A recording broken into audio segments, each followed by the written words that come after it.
الاول سن 38 ہجری کو امام کی ولادت ہوئی ہے۔ امام کی کنیت جو ہے وہ ابو الحسن اور ابو محمد ہے، اور لقب جو ہے وہ آپ کے بہت زیادہ ہیں، جن میں سے زین العابدین، سید الساجدین اور ذکی، امین، سجاد، ذو الصنفات، یہ سب آپ کے لقب ہیں۔ زین العابدین عبادت کی زینت، سید الساجدین سجدہ گزاروں کی زینت، یہ تو آپ کے سنے سنائے ہیں۔ ایک لقب اور ہے جسے ذو الصنفات کہا جاتا ہے۔ ذو الصنفات کا مطلب ہوتا ہے گٹھوں والا۔ چوتھے امام کو ذو الصنفات بھی ایک لقب بیان کیا گیا۔ اس کا مطلب یہ ہے کہ امام کی پشت پر اور پیشانی پہ بہت زیادہ گٹھے پڑ جاتے تھے، تو اس کو گٹھوں والا کہا گیا۔ یہ گٹھے کئی طرح کے تھے۔ پیشانی پر تو سجدہ شکر کی وجہ سے ہے، لیکن پشت پر جو ہے وہ غریبوں کی امداد کے لیے مولا جو راشن لے کے جاتے تھے، کھانے پینے کی چیزیں رات کو پشت پر لاد کر غریبوں کے گھر تک پہنچاتے تھے، تو اس کی وجہ سے امام کی پشت پہ بھی اور پیشانی پہ بھی گٹھے تھے، جسے سال میں کئی مرتبہ امام کو جو ہے اسے جدا کرانا پڑتا تھا، آپریشن کروانا پڑتا تھا۔ اور یہ آپ کی زندگی میں جو گٹھے کاٹے گئے اسے رکھا گیا۔ جب آپ کی شہادت واقع ہوئی ہے تو آپ کے ساتھ وہ گٹھے بھی دفن کیے گئے ہیں۔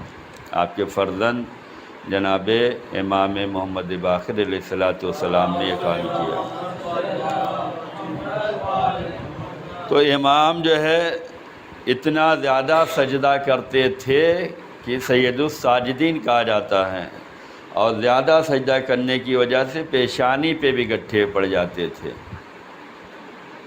اور امام کے بارے میں تو یہ مشہور ہی ہے کہ امام روزانہ 1000 رکعت نماز شکر کے لیے کرتے تھے۔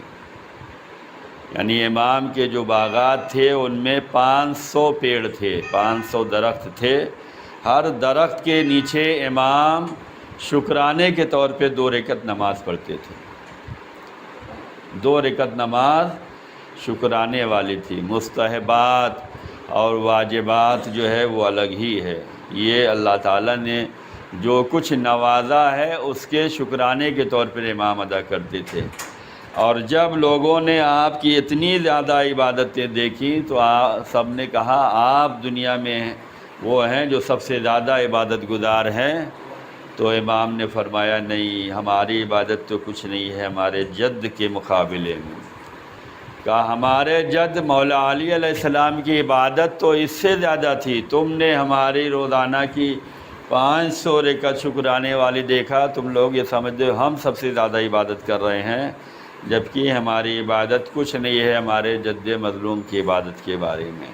اور اس کے بعد امام نے فرمایا کہ میرے جد مولا علی کے بارے میں تو رسول اللہ نے فرمایا کہ علی کی ایک ضربت جو خندق میں چلی ہے یہ تمام عبادتوں میں بھاری ہے، ثقلین کی عبادتوں میں بھاری ہے۔ یعنی دونوں جہاں میں جتنے عبادت کرنے والے ہیں سب پر مولا علی کی ایک ضرب بھاری ہے، جو مولا علی علیہ السلام نے خندق کے میدان میں عمر بن عبدود کے اوپر چلائی تھی۔ کیوں؟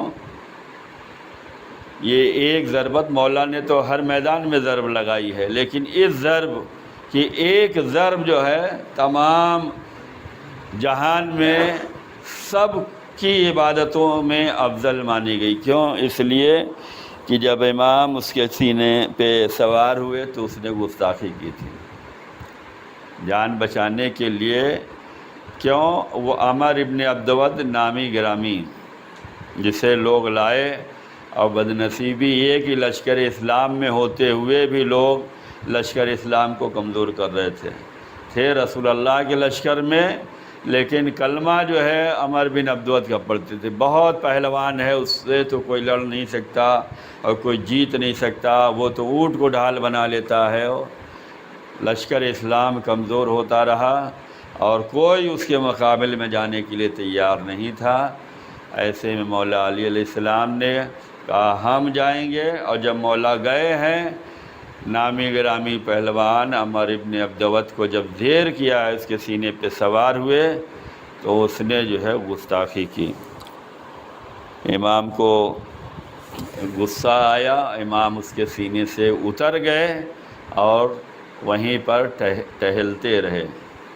ادھر جو رسول اللہ کے ساتھ بیٹھے ہوئے تھے، یہ لوگ یہ کہنے لگے کہ دیکھیے مولا نے بہت بڑی غلطی کر دی، اتنے نامی گرامی پہلوان کے سینے سے اتر آئے، اب تو لگتا ہے ہم ہار جائیں گے اور ہمیں شکست ہوگی۔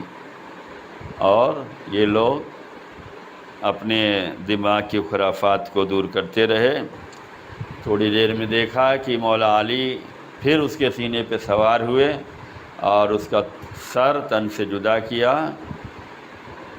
اسی ایک ضرب کی رسول اللہ نے جو ہے تعریف یوں بیان کی کہ یہ علی کی ایک ضربت جو خندق میں چلی ہے، یہ تمام عبادتوں پہ بھاری ہے۔ تو چوتھے امام کی جب 1000 رکعت نماز لوگ دیکھتے تو کہتے تھے آپ سب سے زیادہ دنیا میں ہیں، تو چوتھے امام فرماتے تھے نہیں، ہماری عبادت کا تو کچھ ہی نہیں ہے میرے جد مظلوم کے مقابلے میں، کہ جن کی ایک ضربت کا مقابلہ کوئی نہیں کر سکتا، تو ان کی عبادت کا کیا مقابلہ ہوگا جو انہوں نے خدا کے لیے انجام دی ہے، جو معرفت کے ساتھ انجام دی ہے، جو خلوص دل سے انجام دیا ہے، اس کا مقابلہ کون کر سکتا ہے۔ تو سید الساجدین کی عبادت سے ہمیں درس لینے کی ضرورت ہے کہ ہم یہ سوچیں کہ جس امام کے ہم ماننے والے ہیں، اس امام نے تو یہ پیغام دیا ہے کہ شکرانے کے طور پہ ہمیں نماز پڑھنا چاہیے۔ اللہ تعالیٰ نے جو کچھ بھی دیا ہے اس پہ فقط شکراً للہ ہی زبان سے جاری نہ کریں، بلکہ ایک تسبیح بھی پڑھ سکتے ہیں، شکرانے کی نماز بھی پڑھ سکتے ہیں۔ ہم اور آپ کوئی نعمت ملتی ہے تو ایک دن شکرانہ ادا کرتے ہیں۔ مولا سجاد جب تک زندہ رہے، ہر درخت کے پاس جو مولا کا باغ تھا جس میں 500 درخت تھے، روزانہ ہر درخت کے پاس 2 رکعت نماز شکرانے کی ادا کرتے تھے۔ تو ہمیں بھی یہ چاہیے کہ ہم جب بھی نماز پڑھیں تو ایک تسبیح شکران للہ کی، ایک سجدہ شکر جو ہے اضافی کر لیں۔ ایک تو نماز کے بعد دعا مانگتے ہیں، اس کے بعد شکران للہ کرتے ہیں کہ توفیق ملی ہے کہ نماز پڑھ لیا ہے، یہ شکرانہ تو آپ ادا ہی کرتے ہیں۔ ایک شکرانہ آپ اللہ نے جو کچھ نوازا ہے، اولاد کی نعمت ہے، بیوی کی نعمت ہے، گھر کی نعمت ہے، کاروبار کی ہے، سکون اور اطمینان کی ہے، محبتوں کی ہے، رحمتوں اور برکتوں کی، کتنے شکرانے ہمیں ادا کرنے چاہیے۔ خدا نے کتنا نوازا ہے، سب کو ملا کر ایک تسبیح یا ایک سجدہ شکر تو ہم ہر نماز کے بعد ادا کرتے رہیں کہ مولا ہم 2 رکعت نماز تو پڑھنے کا ٹائم نہیں ہے شکرانے کی، لیکن ایک سجدہ شکر تو ہم کر ہی سکتے ہیں۔ ایک تسبیح ہے، تسبیح جو ہے وہ شکرانے کی تو ادا کر ہی سکتے ہیں۔ تو مولا اتنی زیادہ عبادت کرتے تھے کہ پیشانی پہ گٹے پڑ جاتے تھے، اسے جدا کروانا پڑتا تھا، اور آپ کی پشت پہ بھی گٹے پڑ جاتے تھے۔ یہ سیرت ائمہ معصومین ہے، یہی طریقہ مولا علی کا تھا۔ رات کو اپنی پشت پر جو ہے غلہ لاد کر جو ہے غریبوں کے گھروں تک پہنچاتے تھے۔ یہی کام امام حسین علیہ السلام نے کیا، یہی مولا حسن نے کیا، یہی مولا سجاد نے بھی کیا کہ وہ اپنی پشت پر کھانے پینے کی چیزیں لادتے تھے، غلاموں کو نہیں لیتے تھے، کسی صحابی کو نہیں لیتے تھے، کسی چاہنے والے کو نہیں لیتے تھے، تنہا نکلتے تھے، رات کی تاریکی میں نکلتے تھے، کسی کو بتاتے بھی نہیں تھے کہ کون دینے والا ہے، یا کسی کے لیے دعا کرنے کی ضرورت ہے، یا کسی کے لیے جو ہے مناجات کرنے کی ضرورت ہے، کچھ نہیں۔ دروازے پہ پہنچتے تھے، دروازے پہ دستک دیتے تھے، سامان حوالے کرتے تھے، چلے آتے تھے۔ کھانے پینے کی چیزیں، غریب کا پیٹ بھرنا چاہیے۔ مولا نے اس کا بڑا خیال رکھا ہے، اور کیوں نہ رکھتے، کربلا کی بھوک و پیاس سامنے ہے، 3 روز کا بھوکا پیاسا شہید کیا گیا ہے، لہذا کوئی بھوکا نہ رہنے پائے۔ مولا علی کی حکومت میں بھی کوئی بھوکا نہیں رہا، ہر ایک تک غلہ پہنچایا گیا، یہاں تک کہ بعض لوگوں نے مولا علی کا امتحان بھی لیا کہ مولا سب جگہ رزق پہنچ گیا؟ کہاں سب جگہ پہنچ گیا۔ کہا سب کو پہنچ گیا؟ تو مولا نے کہا ہاں، تمہارے ہاتھ میں جو چوٹی ہے اس کو بھی خوراک پہنچ گئی ہے۔ تم یہ سوچ رہے تھے کہ ایک چوٹی اپنے ہاتھ میں یا اپنے یہاں رکھ کے آئے ہو کہ اسے ملا یا نہیں ملا، جا کر دیکھ لو، اس کے منہ میں بھی غذا موجود ہوگی۔ تو اس طریقے سے اہل بیت علیہ السلام کام کرتے تھے۔ ہمیں بھی چاہیے کہ ہم اپنے علاقے میں، خاندان میں، رشتہ داری میں جو غریب ہیں ان کی مدد ہمیں کرتے رہنا چاہیے۔ غریبوں کی مدد یہ وہ نیکی ہے جو گناہوں کا کفارہ ہو جاتی ہے، گناہ معاف کر دیے جاتے ہیں۔ انسان جب واقعاً بھوکا ہو اور اسے جو ہے غذا پہنچتی ہے تو وہ یقیناً دعا دیتا ہے۔ بات آ گئی ہے تو جو آج ایک مناسبت اس ہفتے میں ہے، 20 جمادی الاول کو فخر المحققین علامہ حلی کے چچا تھے یہ، جن کی ولادت ہے، انہوں نے ایک واقعہ لکھا ہے۔ یہ علامہ حلی کے چچا تھے، محقق حلی۔ 20 جمادی الاول کو ان کی ولادت ہے۔ کھانا کھلانا کتنا عظیم جو ہے ثواب ہے، غریبوں کو، یتیموں کو، بیواؤں کا ان کا خیال رکھنا چاہیے۔ محقق حلی کے زمانے میں ہے، انہوں نے اپنی کتاب میں ایک واقعہ لکھا کہ ایک علاقے میں غیر مسلم رہتے تھے، اس کے یہاں اس کے بیٹے کی شادی تھی، اور ظاہر سی بات ہے دولت مند تھے، ثروت مند تھے، تو انہوں نے بہت انتظامات کیے، عالی شان انتظامات کیا۔ اور انہی کے پڑوس میں ایک یتیم بچی رہتی تھی اپنی بیوہ ماں کے ساتھ۔ جب کھانے کی خوشبو جو ہے اس یتیم کے گھر تک پہنچی تو یہ بے چین ہوئی کہ یہ کاش یہ کھانا ہمیں بھی مل جاتا۔ ماں دلاسے دیتی رہی، سمجھاتی رہی، لیکن بچی نہ مانی اور بچی رونے لگی۔ جب اسے اس قسم کے کھانے نہیں میسر ہوئے تو وہ رونے لگی، اور بچی کا رونا جو ہے اس کے گھر تک پہنچا جس کے گھر میں شادی تھی، خوشی منائی جا رہی تھی۔ پڑوسیوں سے اخلاق کا مظاہرہ کرنا چاہیے۔ پڑوسیوں کے بھی حقوق ہوتے ہیں، اور جب حقوق ادا کریں گے تو لوگ ایک دوسرے کا خیال کریں گے، خوشی میں، غم میں شامل ہوتے ہیں، دکھ درد میں شامل ہوتے ہیں، وقت مصیبت کام آ جاتے ہیں۔ تو وہ بندہ جس کے گھر میں شادی تھی، اس نے محسوس کیا کہ ہمارے بازو سے رونے کی آواز آ رہی ہے، تو اس نے پتہ لگوایا، تو پتہ چلا کہ جو کھانا ہمارے یہاں پک رہا ہے اس کے لیے بچی تڑپ رہی ہے کھانے کے لیے۔ تو اس نے سوچا کہ یہ مسلمان ہے، ہمارے ہاتھ کا تو کھائیں گے نہیں، لہذا اس نے جو ہے یہ سوچا کہ ہمارے ہاں خوشی ہو، کسی کے ہاں غم ہو بغل میں تو اچھا بھی نہیں ہے، ہماری خوشی کا فائدہ کیا۔ یہ حقوق ہیں پڑوسیوں کے، خیال۔ ایک انسان جس کے اندر انسانیت پائی جاتی ہے، ہمدردی پائی جاتی ہے، وہ ایک دوسرے کا خیال رکھتا ہے۔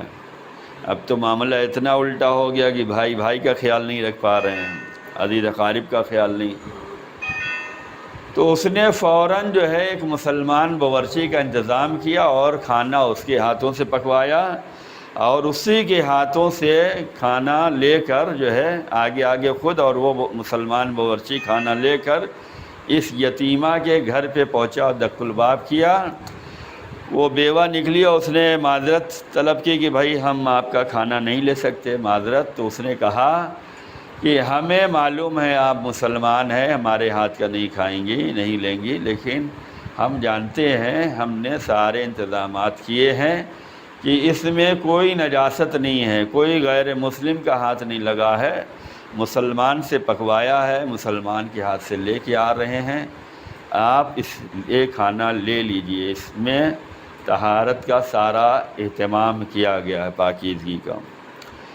اب جو بچی کو کھانا ملا تو بچی کے دل سے دعا نکلی، غریب کو، یتیم کو، محتاج کو جب وقت ضرورت دیتے ہیں تو دل سے دعا نکلتی ہے، اور اگر وقت ضرورت نہیں ہے تو پھر چاہے جتنا دیتے رہیں۔ بعض دفعہ ہوتا یہ ہے کہ جب غریب مانگتا ہے تب ہم نہیں دیتے، جبکہ ہو سکتا ہے وہی اس کے لیے وقت ہو کہ وہ اس نے زبان کھولی ہے، ہاتھ پھیلایا، تمہارے در تک آیا ہے، ضرورت ہے، لیکن اب اتنا مانگنے والے ہو گئے ہیں کہ سب مانگ مانگ کر اپنا گھر بھر رہے ہیں، تو انسان جو ہے اتنا نوازتا بھی نہیں ہے۔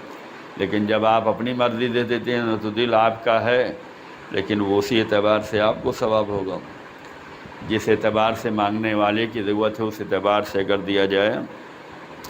اور امام کی حدیث میں بھی آیا ہے کہ امام جب کسی سائل کو عطا کرتے تھے، چوتھے امام جب کسی سائل کو عطا کرتے تھے تو امام کہتے تھے کہ بھائی تیرا شکریہ کہ تو نے میرا یہ سامان دنیا سے آخرت تک پہنچا دیا۔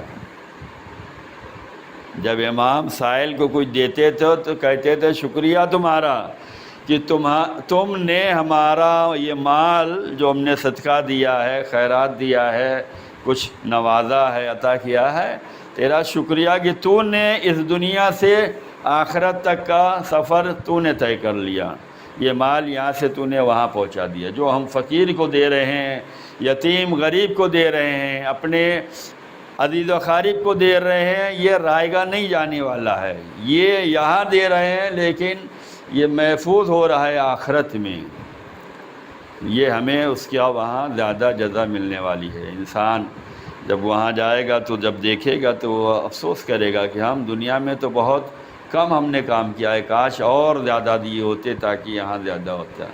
جیسے بعض علماء کے بارے میں ملتا ہے کہ انہوں نے مرنے کے بعد خواب میں دکھلایا کہ اے کاش دنیا میں ہم ایک مرتبہ زیارت عاشورہ روز پڑھتے تھے، کم از کم اسے 2 مرتبہ پڑھتے تو اور زیادہ ہمیں برکتیں ملتی، ہم یہ کام کرتے تھے اور زیادہ کرتے تو اور زیادہ نیکیاں ملتی۔ تو جب انہوں نے کھانا وہاں پہنچایا تو اس بچی نے دعا دی کہ ہم اپنے رسول سے جو ہے تمہارے حق میں دعا کروائیں گے۔ یہ واقعہ ہم نے مجلسوں میں آپ ہی کے درمیان پڑھا ہے، یقیناً آپ سب کے ذہن میں آ گیا ہوگا، زیادہ وسعت نہیں دینا چاہتا۔ الغرض یہ کہ وہ بچی کی دعا قبول ہوئی، اور جب پیغام اس تک پہنچایا گیا تو اس نے بھی کہا کہ ہاں ہمیں یہ میسج مل گیا، اور یہ ہم اور وہ بچی جانتی تھی، اس کی وجہ سے وہ غیر مسلم جو ہے مسلمان ہوا ہے۔ تو یہ وہ چیزیں ہیں کہ کسی کی اگر مدد کی جائے تو یقیناً جو ہے وہ دعا قبول ہوتی ہے۔ تو امام رات کی تاریکی میں مستحقین تک پہنچا دیتے تھے، ساتھ میں کسی کو نہیں رکھتے تھے، اور رات کے اندھیرے میں جاتے تھے اور کسی کو بھی نہیں بتاتے تھے۔ اس غلہ اٹھانے کی وجہ سے آپ کی پشت پہ گھٹے پڑ جاتے تھے، جسے سال میں کئی مرتبہ جدا کرانا پڑتا تھا، اسی لیے آپ کا جو لقب ذو الصنفات بھی بیان کیا گیا۔